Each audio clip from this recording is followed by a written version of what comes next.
இந்த உலகத்திற்கு நபியாக அனுப்பப்படுவதற்கு முன்பதாக, இன்னும் சரியாக சொல்ல போனால் ரசூலுல்லாஹி ஸல்லல்லாஹு அலைஹி வஸல்லம் அன்னவர்களை இந்த உலகத்தில் பிறப்பதற்கு முன்பதாக பல அதிசயங்கள், பல அற்புதங்கள் அல்லாஹ் ஜல்ல ஷானஹு தஆலா ஏற்படுத்தி காண்பித்தான். என்று சொன்னால் எப்பொழுதெல்லாம் இந்த உலகத்திலே நபிக்கு தேவை ஏற்பட்டதோ, உலகத்தில் அநியாயங்கள், அட்டுழியங்கள், எப்படியெல்லாம் குழப்பங்கள் இருக்கிறதோ, அந்த நேரத்திலே ஊருக்கு ஒரு நபி, சமுதாயத்திற்கு ஒரு நபி, நாட்டுக்கு ஒரு நபி என்பதாக நபிமார்களின் தொடர்ச்சி ஹஜ்ரத் ஆதம் அலா நபியின் அலைஹிஸ்ஸலாத்து வஸ்ஸலாமிலிருந்து துவங்கி ஹஜ்ரத் சய்யிதுனா ஈசா அலா நபியின் அலைஹிஸ்ஸலாத்து வஸ்ஸலாம் வரை அல்லாஹ் அனுப்பி கொண்டே இருந்தான். தெரியாத நிலையிலே அல்லாஹ் ஜல்ல ஷானஹு தஆலா ரசூலுல்லாஹி ஸல்லல்லாஹு அலைஹி வஸல்லம் அவருடைய வருகையுடைய காரணமாக அந்த சம்சமுடைய கிணறையும் அல்லாஹ் இந்த உம்மத்திற்கு வழங்கினான். அதே போன்று கண்ணியத்திற்குரிய அல்லாஹ்வின் நல்லடியார்களே, ரசூலுல்லாஹி ஸல்லல்லாஹு அலைஹி வஸல்லம் அன்னவர்கள் இந்த உலகத்திற்கு வருவதற்கு முன்பதாக, பல 100 ஆண்டுகளுக்கு முன்பதாக, குர்ஆனிலே துப்பா என்று சொல்லக்கூடிய ஒரு அரசர் இருந்தார். யமன் தேசத்தினுடைய ஒரு அரசர். அந்த அரசர் ஒருமுறை அப்படியே நாடாக வந்து கொண்டிருக்கிற சமயத்திலே மதீனாவிலும் வருகின்றார்கள். அந்த மதீனாவில் தங்குகின்றார்கள்.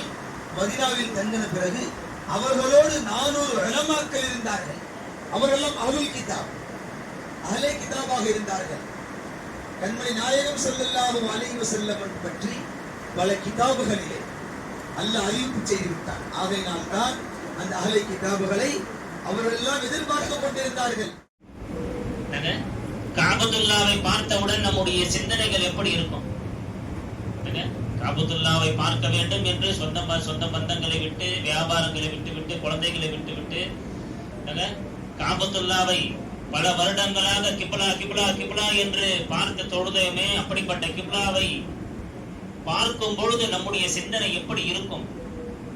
ஆனால் அல்லாஹ் தஆலா அப்படிப்பட்ட காபத்துல்லாவின் மீது சில வாசகங்கள் எழுதப்பட்டுள்ளது. லா இலாஹ இல்லல்லாஹுல் மலிக்குல் ஹக்குல் முபீன் முஹம்மதுர் ரசூலுல்லாஹி ஸாதிகுல் வஅதில் அமீன். என்ன வாசகம்?